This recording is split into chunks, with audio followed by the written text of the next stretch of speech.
নমস্কাৰ।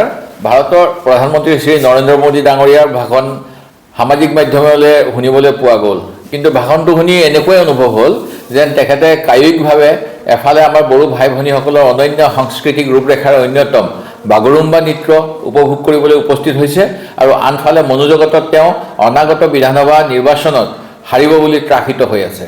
সেয়েহে তেখেতৰ ভাষণৰ প্ৰায় 20 মিনিট সময়ৰ 9 মিনিটমান অকল কংগ্ৰেছ দলকে আলোচনা কৰিলে।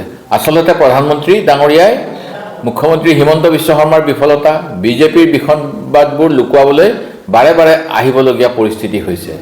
খুদ বৰ্তমানৰ বিজেপি মুখ্যমন্ত্ৰীয়ে প্ৰাক্তন মুখ্যমন্ত্ৰী সৰ্বানন্দ সোণোৱাল ডাঙৰীয়াৰ দিনত কেলেংকাৰীৰে চাকৰি দিয়া হৈছিল বুলি ৰাজহুৱাকৈ ঘোষণা কৰিছে। এতিয়া এইবোৰ লুকুৱাবলৈ সাধাৰণ মানুহৰ কষ্টোপাৰ্জিত টকা পানীত উটুৱাই দি ঢাক ঢোল বজাবলৈ চৰকাৰ বাধ্য হৈছে।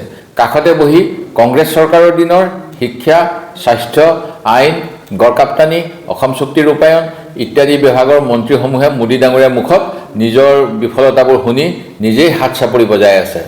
মোদী ডাঙৰীয়াই এটা কথা পাহৰি যোৱা যেন লাগে যে তেওঁ যিমানবাৰ কংগ্ৰেছক ককৰ্থনা কৰিব, সিমানবাৰেই তেওঁ আচলতে বৰ্তমানৰ বিজেপি চৰকাৰৰ মন্ত্ৰীসকলক গালি পাৰিব।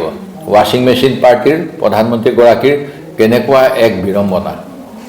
এইখিনিতে মোদী ডাঙৰীয়াই বাৰে বাৰে দোহৰা আন এটা তেখেতৰ প্ৰিয় মিছা কথাৰ কথা কওঁ। তেওঁ কয় যে কংগ্ৰেছে অনুপ্ৰৱেশকাৰী বহিষ্কাৰ নকৰিলে। আমি যদি অনুপ্ৰৱেশকাৰী সমৰ্থনকাৰী তেন্তে 2004 চনৰ পৰা 2014 চনলৈকে 10 বছৰত প্ৰায় 90,000 আমি কিয় বহিষ্কাৰ কৰিলোঁ? তেওঁলোকে যদি সঁচাই ইমান দেশপ্ৰেমী, যোৱা 10 বছৰত তেওঁলোকে 15,000ও কিয় বহিষ্কাৰ কৰিব পৰা নাই? তেখেতে কৈ যোৱা 16 মে 2014 বাংলাদেশে তালি টোপোলা বন্ধাৰ প্ৰতিশ্ৰুতিৰ কথা নকলোৱে যেনিবা। আজি তেখেতে বেনাৰসৰ সাংগৰ হিচাপে নৰেন্দ্ৰ মোদী ডাঙৰীয়াৰ তাৰে স্থানীয় ব্যক্তিয়ে বহুকেইটা প্ৰাচীন মন্দিৰ মেচিন লগাই ভমাৰ বাবে তেখেতক বৰ্তমান ঔৰংজেব নাম দিছে। সেইবোৰ কোনে ক'ব? সবাতোকৈ গুৰুত্বপূৰ্ণ যে তেওঁ এইবাৰো আমাৰ মৰমৰ শিল্পপ্ৰাণ জুবিন গাৰ্গৰ নাম উচ্চাৰণ কৰিবলৈ অস্বীকাৰ কৰি গ'ল। কি কাৰণ সেয়া ৰাইজে বিচাৰ কৰিব।